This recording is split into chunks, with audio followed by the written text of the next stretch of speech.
मैं महामंडलेश्वर यमाई ममता नंदगिरी। मैं इस पोस्ट से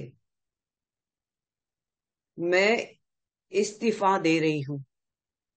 आज किन्नर अखाड़े या दोनों अखाड़ों में बीच में जो मुझे लेके महामंडलेश्वर की उपाधि घोषित करने के बीच में जो प्रॉब्लम्स हो रही है। मैं एक साध्वी थी 25 साल से, और मैं साध्वी ही रहूंगी।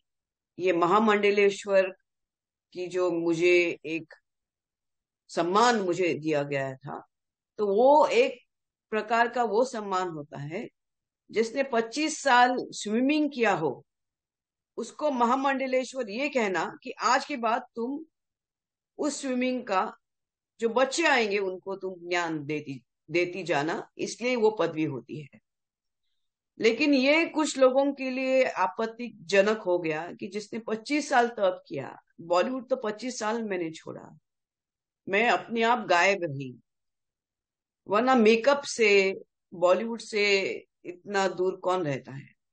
और मेरे काफी चीजों को लेके लोगों की प्रतिक्रिया है कि मैं ये क्यों करती हूँ, वो क्यों करती हूँ। नारायण तो सब संपन्न है, वो सब प्रकार के आभूषण पहन के धारण करके महायोगी है, भगवान है। उस कोई देवी देवता आप देखोगे किसी प्रकार के श्रृंगार से कम नहीं। और मेरे सामने सब आए, सब इसी श्रृंगार में आ गए थे। मैंने देखा कि मेरे महामंडलेश्वर होने से काफी लोगों को आपत्ति हो गई, चाहे वो शंकराचार्य हो, कौन हो। और कोई कहता है, एक शंकराचार्य ने कहा है कि मुझे ये दो ये जो किन्नर अखाड़े उसके बीच में बेचारी ममता फंस गई।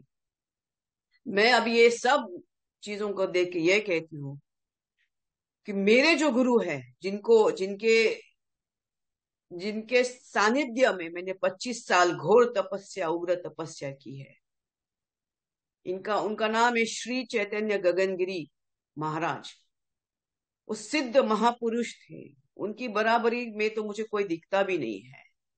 सब अहंकारस्पद लोग हैं, झगड़ रहे एक दूसरे से। मेरे गुरु तो काफी ऊंचे हैं, और उनके सानिध्य में मैंने 25 साल तप किया है।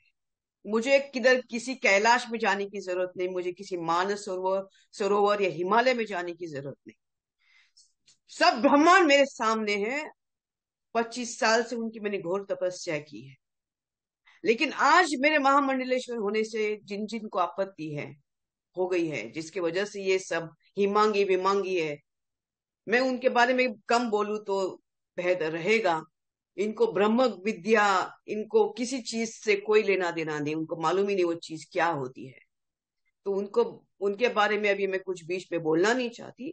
बस इतना कहना चाहती हूँ कि मुझे मेरे जो आचार्य, डॉक्टर आचार्य लक्ष्मी नारायण त्रिपाठी जी हैं, मैं उनका उनका बहुत सम्मान करती हूँ। और जहां तक मेरे पैसे की लेन देन की बात है, जब मुझे 2 लाख मांगे गए थे, मेरे सामने 3-4 महामंडलेश्वर थे, मेरे सामने 3-4 जगत गुरु थे उसी रूम के अंदर, और मैंने कहा मेरे पास 2 लाख नहीं। तब जाके वहां पे जो बैठी हुई जय अंबागिरी महामंडलेश्वर है, उन्होंने उनके जेब से 2 लाख देके लक्ष्मी नारायण त्रिपाठी जी को दिया था। लेकिन इसके ऊपर है कि मैंने 4 करोड़ दिए, 3 करोड़ दिए, 2 करोड़। ज्ञान, ये पैसा कोई ज्ञान से नहीं होता है, ये घोर तपस्या और ध्यान से होता है। और मैं, जैसे मैंने कहा कि मैंने कुछ नहीं किया, ये सब वहां चंडी है जिसकी मैंने आराधना 25 साल से की है। और अभी वही शायद मुझे संकेत दे रही कि मुझे ये सब चीजों से बाहर निकलना चाहिए।